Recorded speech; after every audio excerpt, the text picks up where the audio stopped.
multiple players reach rank 1 playing the new BROLY. This deck is literally insane, it's so strong. Let's take a look at the usual list that people plays. It's not what you expect. Because first of all, people were playing Nappa in the first drafts, but eventually good players took that out and opted for a field build. So the core of this build is of course 4 fields and playing your early 7-cost BROLY instead of going for a Nappa line. You have 8 cantrips. Of course, the Paragos is the best one because it can search for all of your boss monsters and your Brolys. It can even search for fields. And since this is a field-centric build, this is so important. And then there are 4 Bulmas because you want to draw your high-end stuff. We only have 2 Gokus, so we don't want to miss those. You have only 2 SCRs as well, that's why I'm not playing Gohan. And since I don't even have Nappa, I'm not concerned about drawing into that early in the game. I'm fine with playing Bulma. Muri, that's also another revolution, because people realize that Chilai is not even that good. There are not good lines where you play Chilai. It's usually more beneficial playing Muri if you really wanna take 1 life, because that's the best part about Chilai. Because late in the game, when you need to get down to 2 life in order to play maybe your full power or your Goku, or even getting down to 2 life in order to play your 8-cost BROLY and draw 1 extra card, this is so much better because it's a 10k and it's also a blocker. Babiar is of course really good, it's a 10k searchable that can KO 1. Regarding the Brolys, this is the setup for the rank 1 player and this is the setup that everyone adopted after that list. It's 4 of the best BROLY, of course, this is the best one. It's always a 7 cost, so you can coin it out on T3 if you're starting second. And then there's the split of 2 of these BROLY. This is quite nice in case you miss the other BROLY and you're on for energy. And I think this is the second best BROLY, but you need to be at 5 energy. So you can play it on curve. In case you're already at 4 energy, you can charge 1 and play this, and this swings for 25. Because the card that you discard with this, you can charge it at the start of your turn to play this one, and you have 1 extra energy to play whatever. You can stay open for a rampage control, you can play one of your searcher, you can play 1 Muri in case you want to drop down to 2 life, as I said, and play this. So it's actually pretty good. I think 8 Brolys are enough. This is actually crucial to the build, because sometimes you can rely on your 9-cost Broly and you have to close the game with another double striker, and this is the best one, of course. 3 energy, 45k double strike, it's really, really strong. You're basically always dancing around 2 to 3 lives, so it's really easy to pull it off for 3 energy only. For 8-cost Broly, this is the best one. It's a 5k combo power. It can heal you back from 2 to 3, and it's a 50k swing the turn it is played. So this is a 4 off, and this is actually a 3 off. Because you don't play it much into a lot of matchups, but there are certain matchups where it's really, really strong. Namely into Boo, in case you need to pop the Buan, or into everything that when you have to KO an opponent battle card for sure. Most of the time, swinging 50 into a rested battle card is enough, but sometimes the opponent doesn't rest it, or you have to kill it for sure. So you have to play this other Broly. 3 off because it's only a 0k and it's more situational than the other one. And about the big boss monster, you need only 2 9-cost Broly, because it is highly searchable from your whole deck. You're basically running through your whole deck during the game, so you only need 2. You don't usually cast more than 1. Then there's the Shattering Roar. This is really strong for the early game. Since we're not playing Nappa, we have T2 and T3 to play our field or spells to KO the opponent board. So this is really nice early into the game. And this is really strong in the late game, and it's a third card for mostly Jiren. You need it to KO the Jirens. It is also quite nice in the other scenarios, but it's mainly there for Jiren, of course. Instant Kamehameha is just a 0 cost 15k combo power, so it's really nice. It adds some finishing power, it adds some durability to your leader in case the opponents want to all-in you. I think 2 off is really nice. You can up to 3 off, but I think 2 is fine. You don't want to cast more than 1 every turn, else you're not going to reach 4 energy the next turn. So I don't think 4 copies are needed. And then the Rampage Control is really nice, because it adds that extra reach that your deck needs in order to close the games.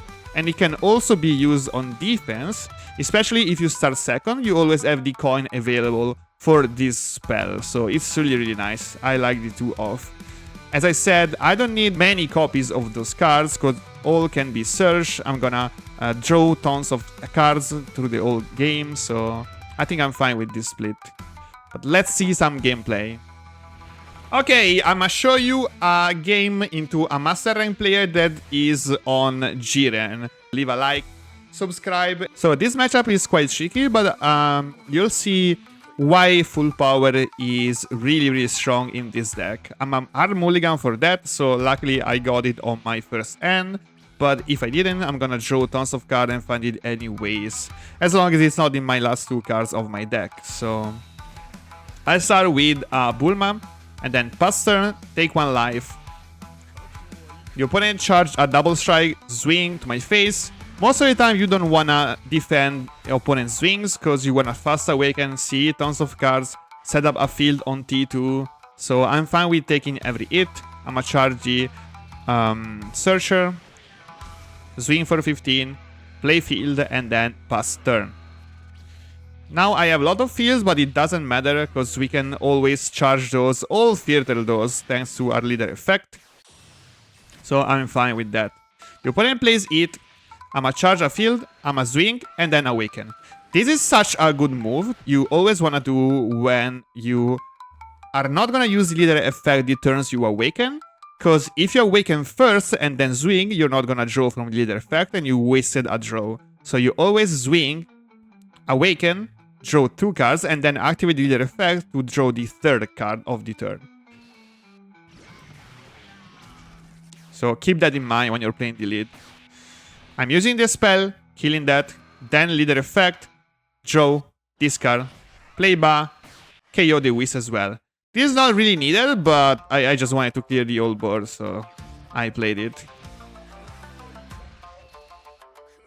I think it's a little misplay on my part. The opponent plays Jiren and pass turn. Now I'ma charge up to 4 energy, play the 7 cost BROLY, and immediately activate the Planet Vampa. That's the first thing you wanna do whenever you have a 7 cost BROLY on board. So this is why this is such a good card. You don't have to swing in order to activate the Planet Vampa. Leader effect, draw, discard, swing, pop it.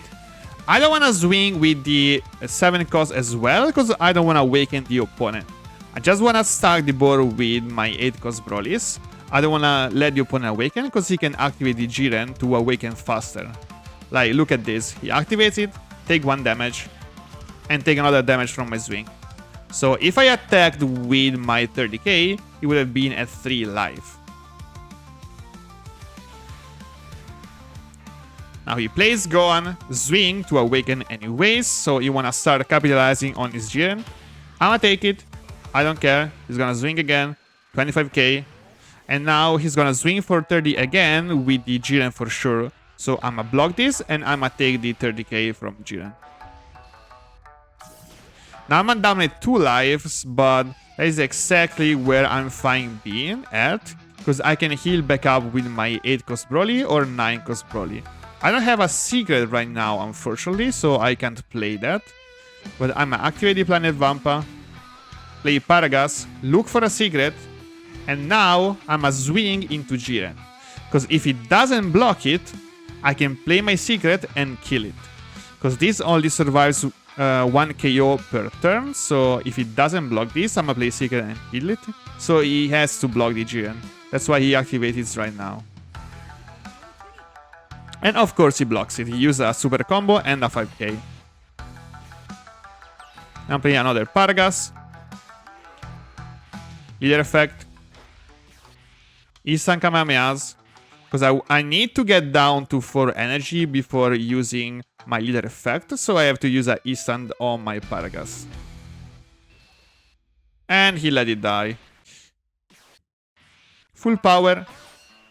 Boom. Swing with lead. Played. Boom. And Jiren is gone. You can also do that move if the opponent stacks 2 Jiren on board. So, for example, if he didn't play the Gohan last turn, but he went for another Jiren, he could have also played full power, hitting both Jirens, and then activating leader effect to play the 9 drop and kill those both, without the opponent even activating the effect. So that's why full power is really strong into the opponent. I swing for 45. He takes it. And now I could go all in, but the opponent has 14 cards in hand, so I don't think it's a smart choice. I wanna swing for 55, let him use tons of combo power.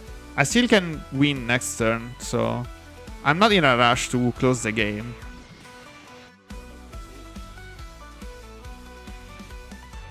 Now he's gonna swing. I block.